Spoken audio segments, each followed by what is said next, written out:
fruit oilera, fish oilera, fish 가스고 소바이. 아라 이 오늘이 시기 프리즈로에 시기 프린트 안 타세는 그 상위 레이커네 프리니 보고. 아도 시기 시 샤이 시기 나간 시기 비스로 포스라이. 아도 이 오늘이 시기 나간 비스 시기 원에 컵스라게.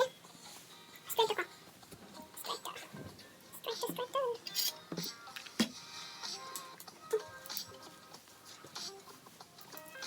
라인은 준비했니?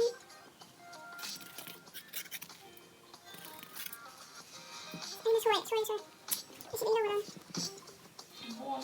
라인이다. 다시 하면 여기로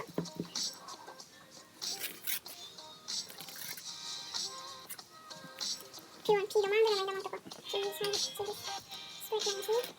지금 뒤에가 볼링 더블이니 지금 아상 치고 볼링 더블이니 아유 왠지 지금 복잡다 지금 하니까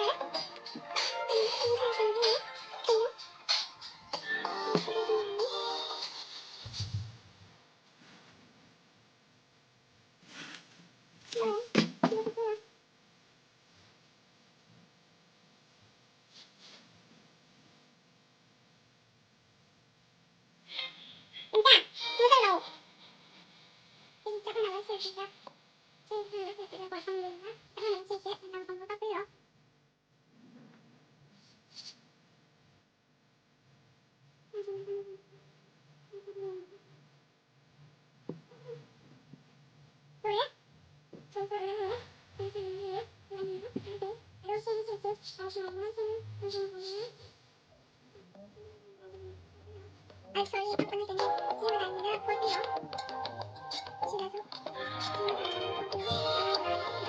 여러분 이거 다시 물로 레이딩 진행하는 진상들이 있을 거는 기억이 들어가요. 아니지 다의 시골에 간다. 하고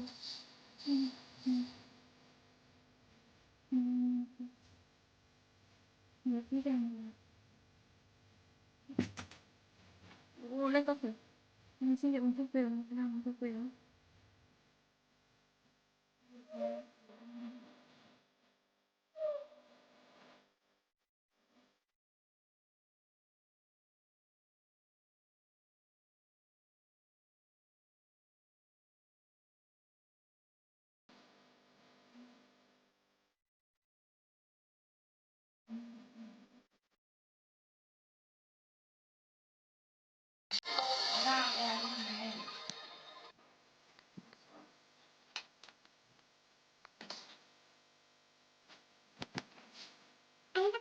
아는 탁구로래가 그냥 자기가 많이 쓰게 됐지가 그게 빨리 돼 나는 내 수신을 한대로 여기 쓰기 가위로 그냥 쓰는 거고요 아무도 그냥 썼어요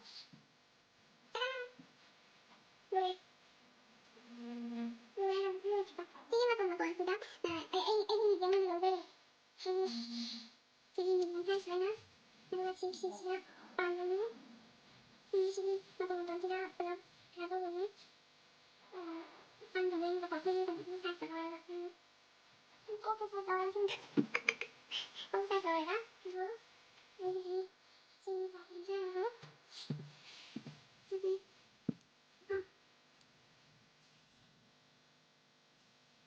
같은 너가 잡자 같은 여자애 살 같은 여자애 어떡해요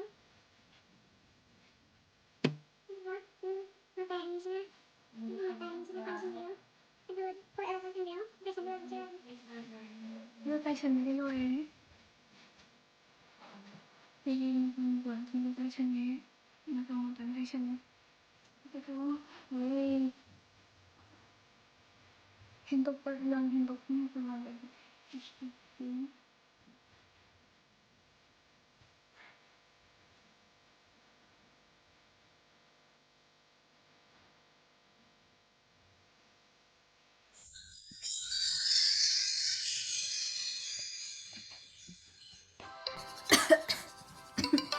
Aduh, ini scrunchie shadow ini.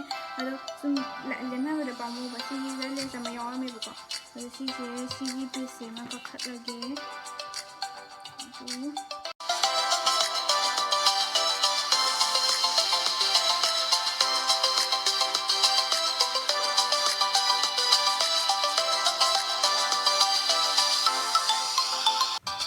Ada ini hujung ꯀꯛꯈꯤꯕ ꯍꯧꯖꯤꯛꯀꯤ ꯂꯦꯁꯇꯣ ꯌꯥꯝ ꯄꯥꯏꯌꯦꯕꯀꯣ ꯑꯗꯨꯅ ꯁꯤꯁꯤꯒ ꯂꯣꯟꯖꯟꯅꯔꯒ ꯑꯣꯏꯅ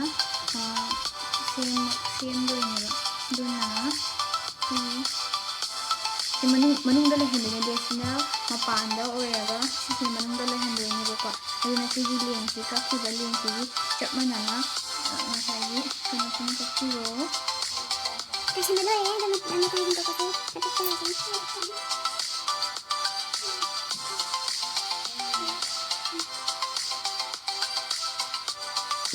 Dia selalu buat tanya mau juga. Tanya mau itu untuk penuh dulu ya.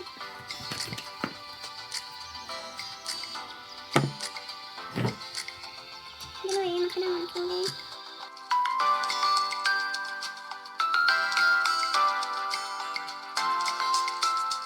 ꯂꯣꯏꯔꯦ ꯁ꯭ꯀꯔꯠꯁꯤ ꯂꯣꯏꯔꯦ ꯌꯥꯝ ꯀꯟꯅꯗꯤ ꯆꯥꯎꯗ꯭ꯔꯦ ꯑꯗꯨꯝ ꯃꯤꯗꯤꯌꯝꯅꯦ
Ada siap just mana dulu ya.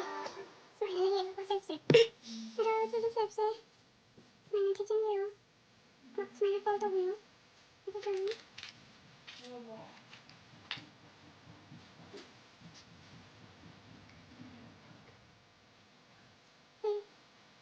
Mana photo view.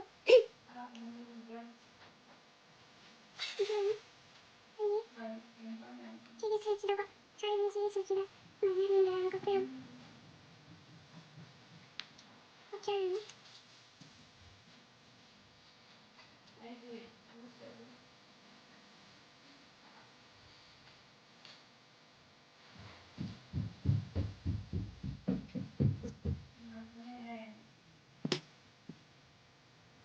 Ini satu kali. Mulai ya. Ini siap sudah cek mana. ꯍꯧꯖꯤꯛꯀꯤ ꯁꯦꯞꯇꯣ ꯁꯨꯃꯥꯏꯅ ꯑꯅꯤ ꯀꯛꯆꯔꯦ ꯑꯅꯤ ꯊꯣꯛꯅ ꯀꯛꯆꯔꯦ ꯑꯗꯣ ꯁꯤ ꯑꯅꯤ ꯀꯛꯄꯁꯦ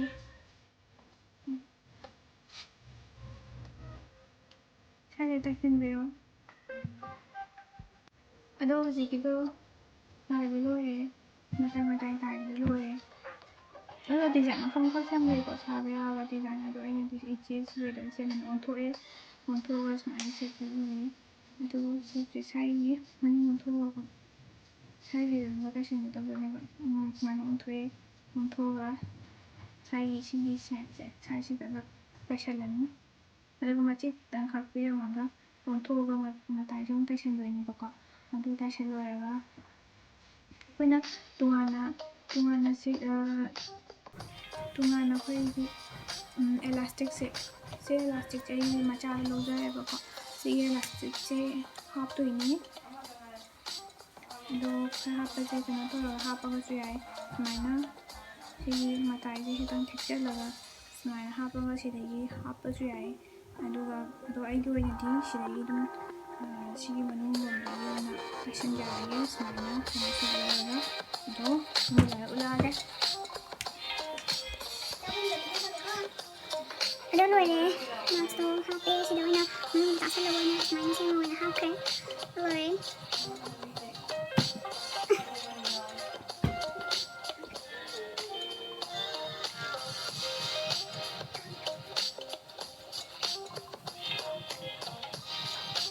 Mama